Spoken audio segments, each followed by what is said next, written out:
Hi, my name's Tom DeFonce, and I'm going to tell you my story. I do have something on YouTube called A Miracle with AIDS, Drugs, and Jail. But this is the real deal, man. In 1988, I was 28 years old, told I got AIDS. And then I get dementia, kind of whacked out. Had a wife, house, nice life, you know, kids.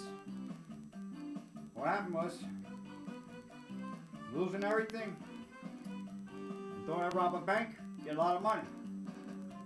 So I buy 30 big pillowcases and a pellet gun. And the inmates were laughing, like, how are we going to carry all those pillowcases? I thought the tellers were going to carry it, you know, fill them all up and carry them out, and my car was going to be packed with money. Remember, I have dementia. So I walk into the bank, I said, just stick up, open the vault. There was no vault. I get a little bit of money. I get out of the bank, I go up the bank about a half a mile, and 5 cop cars surround me. Cop pulls me over, says, don't, you know, they put me over, the cop throws me on the ground, he says, don't move, I'll blow your head off. I said, go ahead, make my day. Steve was there, and he was one of the arresting officers, and I knew him. He said, Tom, what the hell are you doing? I said, what's it look like, Steve? Trying to get a few bucks. They bring me to the police station, they said, where were you going? I said, where do you think I was going? You see all these pillowcases, a little bit of money? Rob another bank. Then the guy in the cell next to me goes, DeFonce, you're in trouble now, the FBI's here. And just like that, the FBI left. My friend's girlfriend worked for the U.S. Attorney's Office. She talked to those federal agents. They said, we're punching the computer, seeing what was going on. We never put him in jail. We didn't think the state would have did that. And they go, 2 detectives from New York City want to talk to you. And they say to me, we got you. I said, got me what? You robbed 2 banks in New York. One in Brooklyn, one in Queens. We got lineup, eyewitnesses. Come clean, we'll put them all together and give you a lighter sentence. I said, hey, Bafangool, you over here bullshitting. You want to take a rap for something to do? Fuck you. They asked me the same shit for an hour. I told them the same thing. So after an hour, I said, hey, pal, listen. You asked me the same shit for an hour. I told you the same thing. Story ain't never going to change. But I tell you what, I will do something for you. What I'm going to do is a magic act. I'm gonna button my lip, and I'm gonna just sit here and stare at you. And I pointed to one detective. I said, you ain't staring at, you're fucking ugly. You know, he must have had a lot of acne when he was a kid.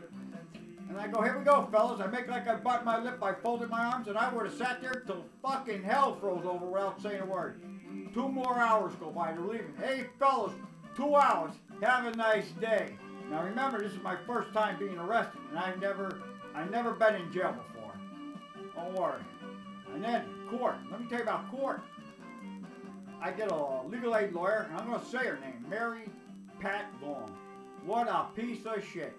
She said the deal is 2 1/4 to 4 1/2, but you'll be in a good hospital, not a prison with murderers, rapers, or pedophiles.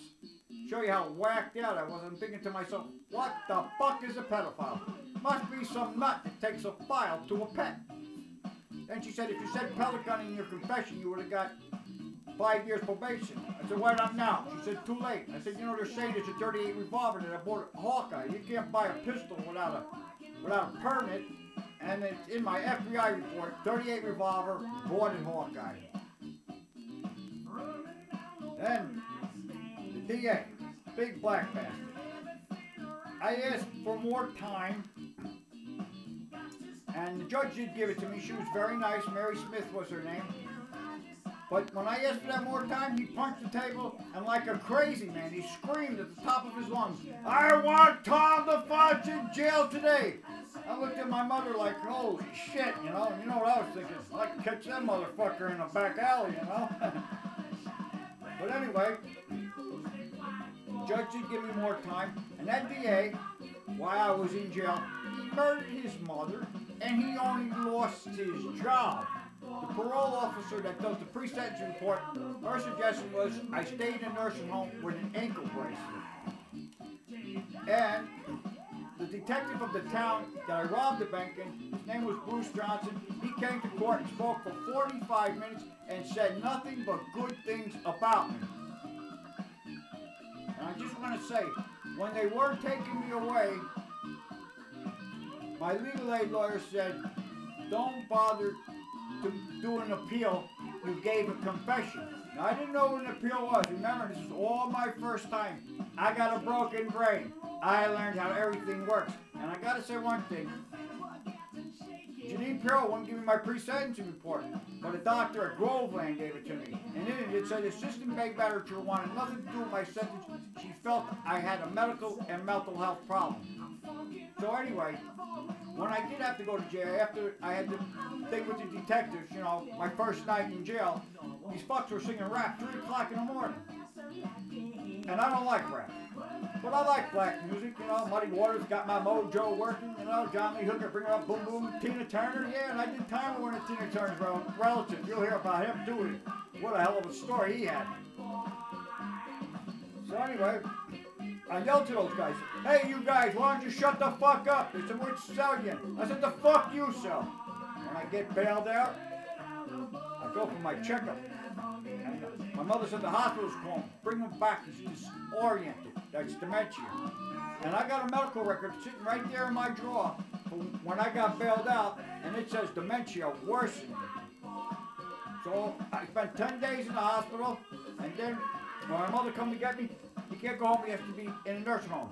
So I spent 14 months on bail in a nursing home for dementia and AIDS. And I went from the nursing home straight to jail. And Andy Mancuso was there. He was top chef at the Tavern on the Green for 30 years. I watched him. Andy was a good man. Now hang on, I'm going to make 7 of these. I'm going to take you step by step. I'm going to take you. I was in 7 jails, and I was only arrested once. Westchester County, Downstate, Auburn, Groveland, Attica, then back to Downstate, then to New York Psychiatric Center, then to Great Meadows, and then to New York, then back to New York Psychiatric Center, then I'm sent to Hudson River Psychiatric Center at the end of my bid in Poughkeepsie at 106 pounds in a wheelchair with 6 teeth in my mouth and 6 months in a group home. I took no AIDS medication because I took an AIDS test and told I didn't have AIDS or any psych meds for the last 2 years of my bid, and I fasted for the last 6 months. The inmates prayed for me. Hang on, baby, you're going to hear a story like you ain't never heard.